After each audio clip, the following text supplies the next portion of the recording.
Ibukun Adeyemi was a tall, calm man with a warm smile. He ran a famous law firm in Lagos called Adeyemi and Company. Many people respected him and believed he always did what was right.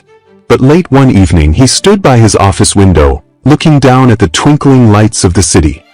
He felt worried, as if a shadow lay over his mind. His heart was heavy because he had heard many strange complaints from important clients. They said important case files went missing or ended up full of small errors that caused big problems.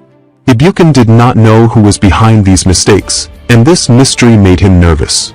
He thought, someone could be doing this on purpose, but why? He did not want to speak too loudly about his fears. The law firm was his pride and joy. He had built it from scratch, using his savings and countless hours of hard work. When he was younger, he could only dream of having such a big practice. But he had built it well, making sure to hire the best lawyers and train them so they could help all kinds of clients. Now, many top people trusted Adeyemi and Company to handle serious cases. Losing that trust would crush Ibukun's spirit. He sighed and pulled out his phone to call his wife, Ifeoma. Ifeoma was at home, reading a magazine at the kitchen table. When she heard Ibukun's voice, she knew something was wrong. She quickly asked him, "My dear, you sound uneasy. Has something happened at work?" Ibukun closed his eyes for a moment before answering. "I keep getting strange reports," he said. "Clients are angry. Our best lawyers say they are losing key documents, or these papers show up with big mistakes that none of them remember making. The errors look small at first, but they cause big troubles in court. I am scared it may be a plan to damage our firm." Ifeoma understood how much the law firm meant to her husband. She had watched him pour all his energy into it for many years. Now that the firm was so close to the top, it hurt her to see him worried. She asked softly, "Could this be an accident, or maybe someone inside is trying to bring you down?" Ibukun paused. "I cannot tell," he admitted. "I want to believe it is just a few careless errors. But this is happening too often, especially with important cases. Something feels very wrong." Ifeoma placed her hand on her phone, as if she could reach through it and comfort him. "We will find a way to solve this," she said. "Maybe we can look closer at the people in the office. We can keep our eyes and ears open. But we have to be careful." Ibukun let out a shaky laugh. "Yes, we must be careful," he agreed. "I can't just accuse my staff of wrongdoing without proof. They're lawyers, after all. They know the rules. But a few of them have acted strange lately. I also noticed Dare, one of my senior partners, pushing for sudden changes. It might just be nothing, but it could be something more." When Ibukun reached home, Ifeoma greeted him at the door. He hugged her tightly, thankful for her support. That night, they spoke in low voices about all the little signs pointing to a hidden hand causing trouble. Ibukun looked more tired than usual. He said he was worried that if there truly was a plot, it would soon get worse. Ifeoma could almost feel his fear. She placed a gentle hand on his shoulder, telling him, "We will figure it out together." She believed that his best plan might be to uncover the truth from inside. But how could he do that when everyone in the office knew who he was? That was the moment Ifeoma had a sudden idea.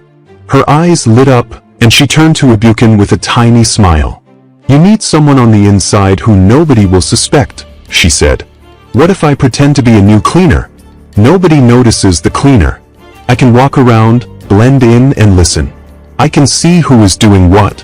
Ibukun stared at her in surprise. "You? Working as a cleaner?" he asked. "You have never done that before, and it might be risky. People in the firm might recognize you." Ifeoma shook her head. "I know how to hide in plain sight," she said. "Think about it. Most people don't pay attention to someone in a uniform, emptying trash or mopping floors. And not everyone at the firm has met me face to face. I only show up at special events or parties. I can wear a scarf or a simple cap. Nobody will guess." Ibukun looked at her, uncertain. He worried about her safety, but also knew she was clever. Finally, he said, "If you want to do it, we should be sure you can stay safe. I don't want you getting hurt or caught in the middle of something dangerous." Ifeoma understood his worry, but she felt a strong need to help. She said, "We have to save your law firm from harm. You work too hard for it. Besides, we can do this quietly." I will keep my phone hidden on me at all times, so I can record anything strange. And I will text you if I feel unsafe." Ibukin still looked uneasy, but there was a bit of hope in his eyes.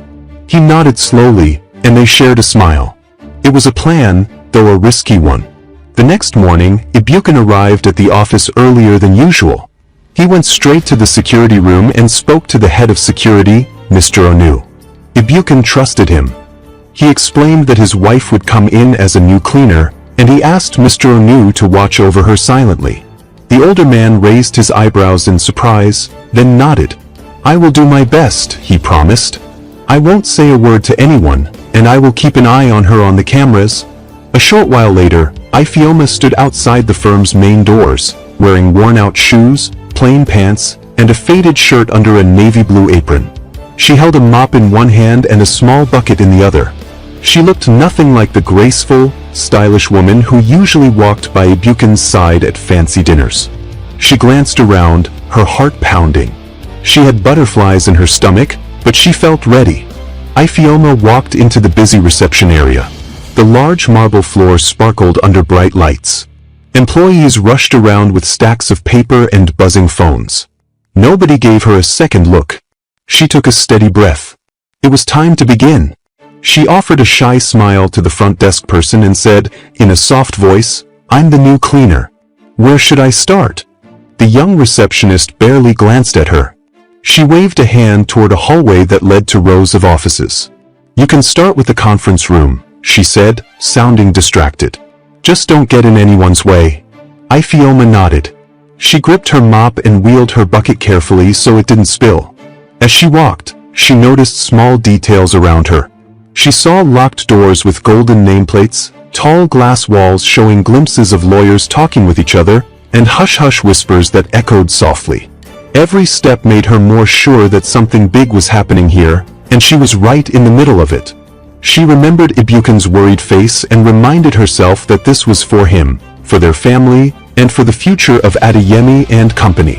She paused for a moment outside a meeting room. She could hear people arguing inside. Their voices were low, but they sounded upset. She tried not to look too curious, though her ears tingled with anticipation. This was exactly why she was here, to catch the signs of trouble that others overlooked. Her heart pounded as she slowly moved her mop across the shiny floor, ready to pick up any clue that might lead her to the person behind the firm's problems. Still, she felt a small flicker of fear. What if someone guessed who she was? Could Dare, that stern senior partner, recognize her face if he happened to look too closely? Ifioma knew she had to be more careful than ever. She pushed those worries aside. She trusted her disguise for now, but she reminded herself to stay alert. She had to act like a simple cleaner, invisible and harmless. For a second, she thought about the moments she spent with Ibukin the previous night. She remembered the exhaustion in his voice and the gentle worry in his eyes. She remembered how important this mission was. She would not fail. She took a breath, moved forward, and began to mop the floor in gentle strokes.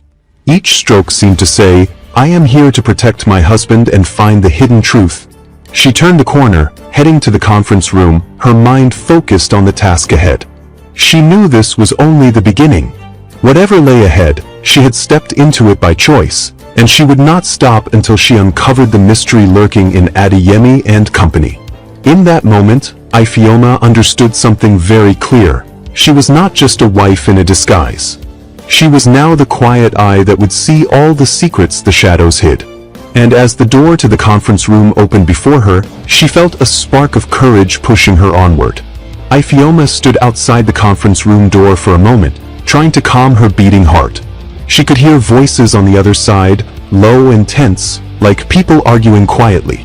She turned the handle slowly, carrying her mop and bucket inside. A few lawyers at a long table barely noticed her. They were busy flipping through papers and shaking their heads. One of them, a man with a trimmed beard, spoke in a hushed tone. "This is the third time we've lost an important document this week." Another person, a woman in a neat black suit, tapped her pen on the table and whispered, "Dare will not be happy about this. He blames us for every mistake." Ifioma kept her eyes on the floor while she moved her mop, but her ears caught every word. When the lawyers finally looked up and saw her, they paused. The man who had been speaking stared at Ifeoma as if she were an intruder. "We booked this room for an urgent meeting," he said sharply. "Must you clean here now?" Ifeoma kept her head bowed, her voice quiet. "I'm sorry, sir. I'll just finish quickly."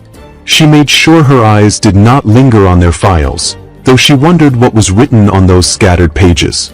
One sheet was crumpled at the edge of the table, and a line of text seemed to mention a missing brief. She picked up her bucket, letting the water slosh a bit, and stepped out. She heard the man grumble under his breath, "These little mishaps are getting worse every day." She left the room, but her mind stayed behind with those worried voices. She felt sure that the missing documents problem was part of a bigger plan.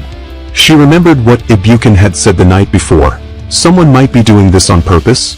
If that were true, then these lawyers were becoming pawns in a dangerous game. She walked down the hall, noticing how bright lights reflected on the shiny floor. She saw people walking fast, some holding folders close to their chests, as if afraid someone might snatch them away. She realized that tension filled the entire building. She soon came to a small break area. There was a table with a kettle, some cups, and sugar. One young man in a gray suit stood there, sipping tea. He seemed about her age, maybe younger. He noticed her and smiled kindly. "Oh, hello," he said, raising his cup in a friendly greeting. "You must be the new cleaner, right?" "I'm Ibuka." Ifeoma nodded with a slight smile. "Yes, I just started. I'm sorry if I'm in your way." Ibuka waved his hand. No, you're fine. I actually wanted to thank you because these floors can get so dirty, and we do need someone to keep them clean." She found his politeness heartwarming, and for a second, she forgot she was undercover. "You're welcome," she said softly. "I'll do my best." Ibuka glanced around to make sure nobody else was nearby. Then he leaned in a bit and whispered, "Things have been crazy around here. People keep losing important paperwork, and it's always something that makes us look bad in front of clients. Just last week, we had a huge case file vanish right before a meeting." He shook his head and sighed. "I heard Dare was furious. Some people are saying he's pushing for big changes at the firm." Ifeoma acted like she did not know who Dare was. She just nodded and asked, "Why are these mistakes happening?"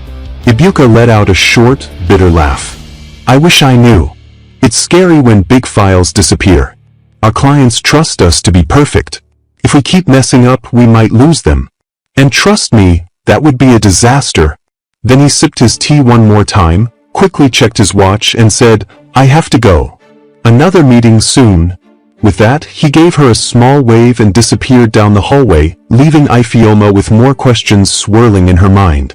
As she continued cleaning different rooms, she heard fragments of conversations here and there. In one corner, two paralegals were talking about how Dare had shouted at someone that morning, accusing them of sloppiness. In another office, a woman on the phone whispered that her research documents had been mixed up, and she didn't know how it happened.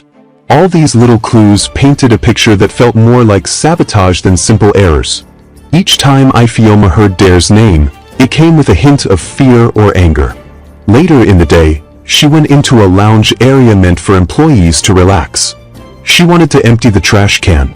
There she met Lebaik, a kind woman with braided hair. Lebaik was an administrative assistant, busy sorting letters into neat piles. She paused to smile at Ifeoma. "You look tired," Lebaik said gently. "This firm is so big, you must have a lot to do." Ifeoma nodded, glad to have someone to talk to. She quietly asked, "I hear people keep losing files. Is it always like this?" Lebaik frowned and shook her head. "Never. This place used to be so well organized. I don't know what's going on. Dare is raging almost every day. He threatens people, makes them feel small. I know people who have cried in the bathroom after he yelled at them. But we can't speak up too loudly. He is a senior partner, after all." Ifeoma pressed her lips together, thinking about her next question. She asked softly, "Do you think it's an accident or something else?" Lebaik lowered her voice, her eyes darting around to check if anyone was near. "I'm not sure, but it's strange that all these mistakes keep leading to bigger problems. Important clients have started noticing. It doesn't feel random." She stacked another pile of letters and added, Be careful around Dare. He's sharp. If he thinks you're prying, he won't be kind. Ifeoma thanked Lebake, emptied the trash, and left the lounge. Her heart pounded as she stepped into a nearby hallway. So many people seemed worried, yet nobody had proof of who was behind all these vanished files. With her mop handle in hand, she walked slowly, scanning the area. At the far end of the hallway, she saw an open door. She peeked inside and realized it was a small storage room full of boxes and old case papers. Nobody was there. She went in to tidy up, but mostly she wanted to see if there was anything odd. She began moving a broom that leaned against the wall, and just then, she noticed a corner of shredded paper poking out of a large trash bin. She bent down and picked it up. Part of the text was gone, but she could make out a few words. Trial date, changed, must not reach Ibuken, and delay.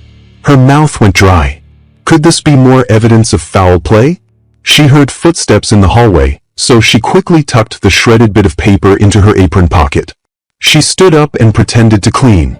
A moment later, Dare himself strode past the open door. He paused, seeing Ifeoma inside. She felt her heart jump, but she kept her face blank. He frowned at her. "Who are you?" he asked in a stern voice. "I haven't seen you before." She bowed her head politely. "I'm the new cleaner, sir.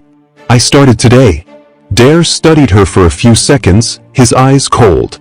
"Did anyone give you permission to go through those boxes?" he asked, his tone sharp. Ifeoma shook her head quickly. "No, sir, I was only sweeping." The door was open.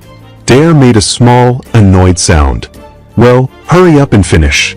This area is off-limits to most staff. Don't poke your nose where it doesn't belong." He turned and walked away, his footsteps echoing down the hall. Ifeoma felt the tension drain from her body, replaced by a wave of relief. She had to be more careful. A single slip could make Dare suspicious. She exhaled slowly, grabbed her mop, and left the storage room. In her pocket, the piece of shredded paper burned like a warning that she was digging into a dangerous secret. After another hour of cleaning small offices and corridors, it was time for her to head out for the day. She made her way to a side exit to avoid running into Dare again. At the door, she paused, thinking about everything she had seen and heard. People were scared and fed up. Documents were vanishing. Dare seemed to be at the center of it, or at least knew more than he let on. Ifeoma felt both determined and nervous. She had to keep digging, but she also had to hide her true identity well. She could not let her guard down. She stepped outside into the warm Lagos air, the sun just starting to set. She took her phone from her pocket to send Ibuken a quick message. "Day 1 ended," she wrote. "I have a clue. Will tell you soon." She pressed send, then tucked the phone away. This was only the beginning, and she needed to stay calm. Tomorrow she would come back, mop in hand, eyes wide open, ready to search for more answers. Something important was happening inside Adeyemi and Company, and she intended to find the truth, no matter how complicated it became. The next morning, Ifeoma returned to the firm with the shredded papers still tucked in her apron pocket. She felt a mixture of excitement and dread. When she stepped through the doors, the atmosphere felt heavier than before. People darted around, looking over their shoulders as if afraid.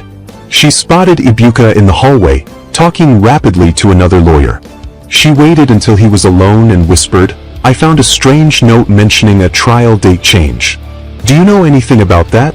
Ibuka blinked, clearly startled. "No, but that sounds like the kind of tampering that's been ruining our cases," he said, lowering his voice. "Have you told anyone else?" Ifeoma shook her head. "Not yet. I don't know who to trust." Ibuka leaned forward. "Talk to Lebake. She handles a lot of internal files. If something is missing or changed, she might notice it first." Ifeoma thanked him and moved on, careful to keep her mop and bucket in plain sight. She saw Dare at the far end of the corridor, locked in a tense conversation with a junior lawyer named Toyosi. Dare's voice rose. "We cannot afford more blunders," he hissed. Ifeoma quietly slipped away, her heart pounding. There was something in Dare's tone that made her certain he was more involved than he pretended. She found Lebake in the copy room, sorting papers. Lebake looked up and sighed. "It's only 9 in the morning, and I've already printed the same documents 3 times. she muttered. They keep disappearing. Ifeoma hovered by the door. Do you remember which documents went missing? Lebake paused, eyes wary. Some were court motions. Others were client files. Each time, Dare demanded new copies, claiming the originals were lost. Ifeoma pulled out the scrap of shredded paper and showed it to Lebake. I found this in a storage room, she whispered. Lebake read the words that remained, her face growing pale. This is bad, she said. Who would want to stop Ibuken from seeing the correct dates? If we show up on the wrong day or with the wrong papers, we lose big. A sudden noise in the hallway made them both jump. Toyosi stood there, eyes darting between them. His expression was guarded. Ifeoma shoved the paper back into her apron. Lebake coughed, trying to appear casual. Toyosi narrowed his eyes but said nothing. After a tense moment, he left. Ifeoma exhaled. We have to be more careful, she said to Lebake. I'm starting to think Dare has people helping him. Lebake nodded. You might, but we can't accuse him without proof. Feeling the urgency, Ifeoma decided she needed to act at night, when the offices were empty. If she could search Dare's files without being seen, she might find solid evidence. She touched her apron pocket again, thinking, I must gather more clues before Dare or anyone else destroys them. And with that plan forming, she stepped back into the bustling corridors, determined to uncover the truth, no matter the risk. Ifeoma woke up early the next day with a knot in her stomach. She had barely slept, thinking about the big case coming up. Ibuken had told her the night before that one of their biggest clients, Chief Okachukwu, was set for a major hearing in court. If Adeyemi and company made any mistake with this trial, they could lose the client forever and the firm's reputation would suffer. Ifeoma felt a sense of urgency push her forward.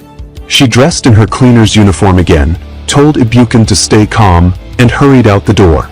When she arrived at the firm, the energy in the building was almost electric. Everyone seemed on edge. Most lawyers were busy polishing their final arguments and confirming meeting times, while paralegals ran around double-checking case files. Ifeoma noticed Dare's office door was shut, but she could hear muffled voices inside. She recognized Dare's harsh tone, scolding someone, maybe Toyosi. She did not want to linger in the hallway too long, so she shuffled past, clutching her mop handle tighter than usual. Soon after, she spotted Ibuka near the printing station, looking frustrated. He held a stack of papers and was shaking his head. They just got swapped again, he muttered, spotting Ifeoma. I printed a final witness statement, but when I came back, the pages were full of strange errors. Someone must have switched them. He lowered his voice. This is the final blow if we don't fix it now. Chief Okachukwu's hearing is tomorrow. One slip, and we lose everything. Ifeoma's heart thumped. She thought about the shredded note in her apron pocket. It had warned about changing court dates so Ibuken would never see the real schedule. Now, key witness statements were also being messed with. She suspected Dare planned to wreck this case from the inside and make sure Ibuken looked incompetent. She needed proof strong enough for Ibuken to confront Dare without anyone escaping blame. Lebake rushed in, arms filled with fresh copies. We must lock these away, she said, sounding breathless. Someone keeps grabbing documents off the printer. I'm going to hand them straight to Ibuken. He's meeting with Chief Okachukwu soon to confirm last details before tomorrow. Ifeoma stepped aside to let Lebake pass. She noticed that Lebake's eyes were red, as if she had been crying. The stress in this place was becoming too much for everyone. As Ifeoma mopped the floors in a quiet hallway, she thought about the best way to catch Dare. She remembered telling Lebake that she might search Dare's office after hours. Tonight was her best chance. If she could sneak in while Dare was away, she might find hidden files or emails that revealed his plan. She would have to be fast and careful. Dare was sometimes the last person to leave, but with the trial looming, maybe he would go home earlier for once. As evening crept in, most people began packing up. Ibuka offered to stay late to help Ifeoma, in case she needed any backup. She thanked him but insisted it was safer for her to move alone. If anyone saw her with Ibuka, they might guess she was more than just a cleaner. So Ibuka left, wishing her good luck in a low whisper. The office grew still and quiet. Ifeoma carried her bucket and mop to the far end of the hall, stopping near Dare's closed door. She placed her ear against it and listened. No voices. No rustling. Maybe Dare had finally gone home. She tried the handle gently, but she swallowed hard, thinking of a new plan. She remembered there was a side door that led from Dare's office to a smaller meeting room. That door was sometimes left unlocked for easy movement between rooms. She hurried to the adjacent meeting room. It was dim, lit only by the city lights shining in through large windows. Her footsteps sounded loud on the marble floor, but nobody was around to hear. She tried that door. It gave way with a small click. She entered Dare's office carefully, heart pounding as if it would burst from her chest. The room smelled faintly of cologne and burnt coffee. A large desk stood in the center, covered with files and scribbled notes. Ifeoma let out a slow breath and set her bucket aside. She started opening drawers, scanning for anything labeled with the case name. She found a folder that read Chief Okachukwu, Land Dispute. Inside were 2 sets of papers. One looked normal, but the other was full of crossouts and strange words scrawled in red ink. Delay motion. Wrong date for submission, she read under her breath. Her hands trembled. This was enough to prove Dare was tampering with the case. But maybe there was more.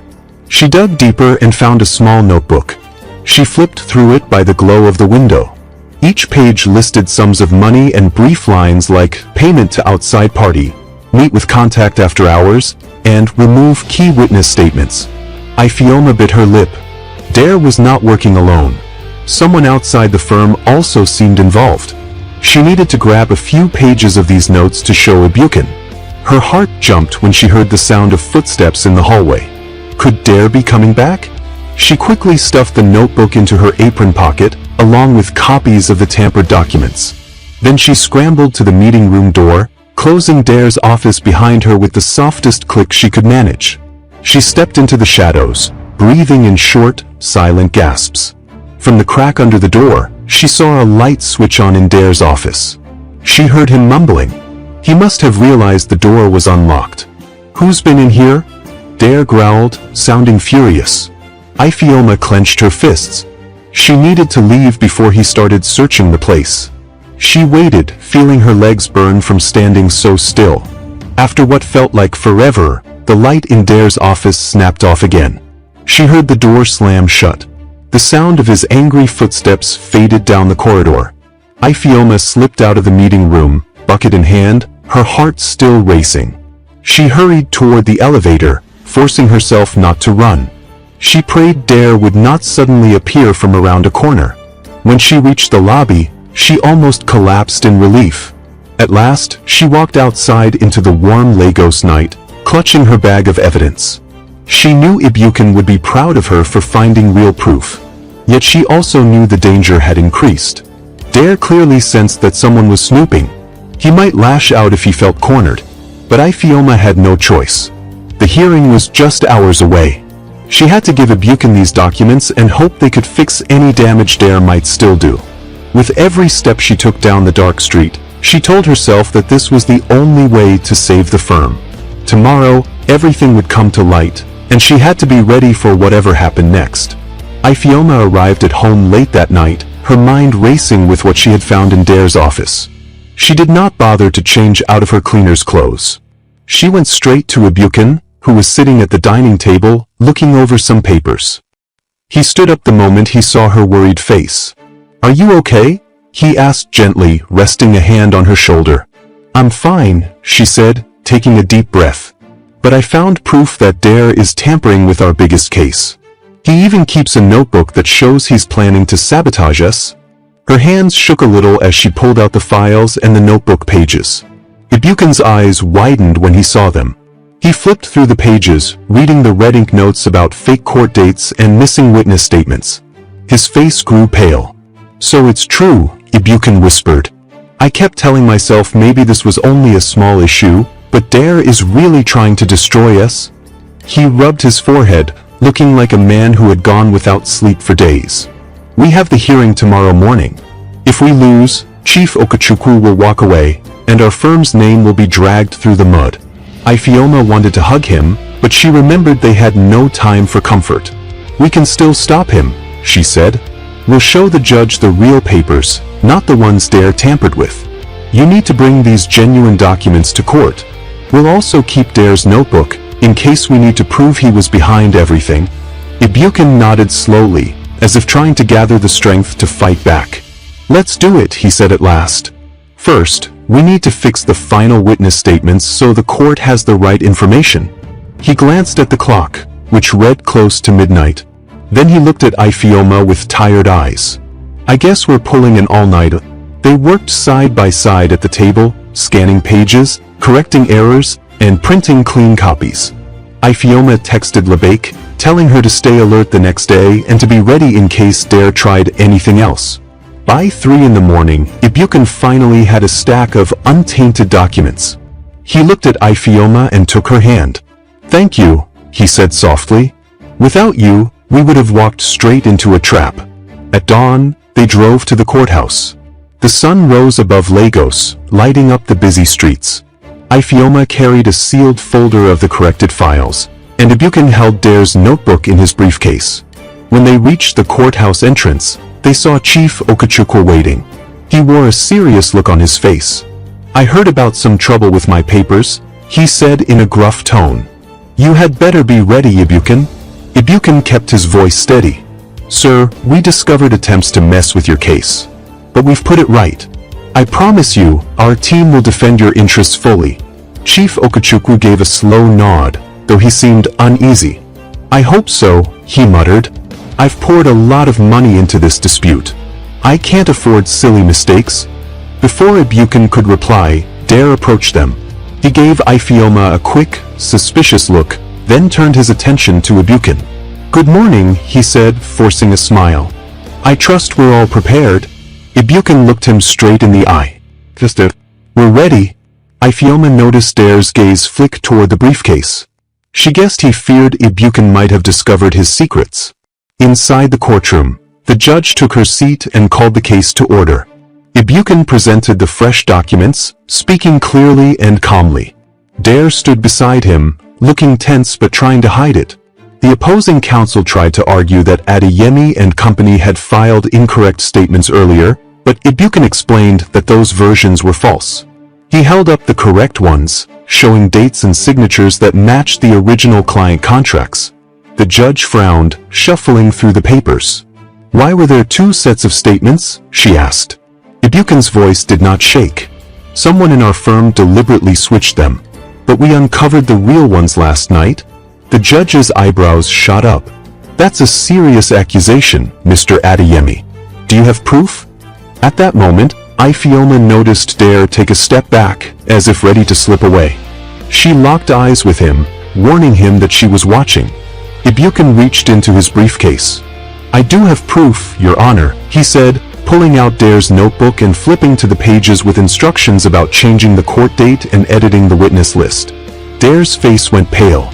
The judge examined the notebook carefully, then looked at Dare. "Sir, can you explain this?" she asked. Dare's voice cracked. "These notes, they're not mine. They must have been planted." He glanced around, desperate for support, but none of the lawyers seemed eager to defend him. Even Toyosi, who stood at the back, looked down at his shoes, unwilling to speak.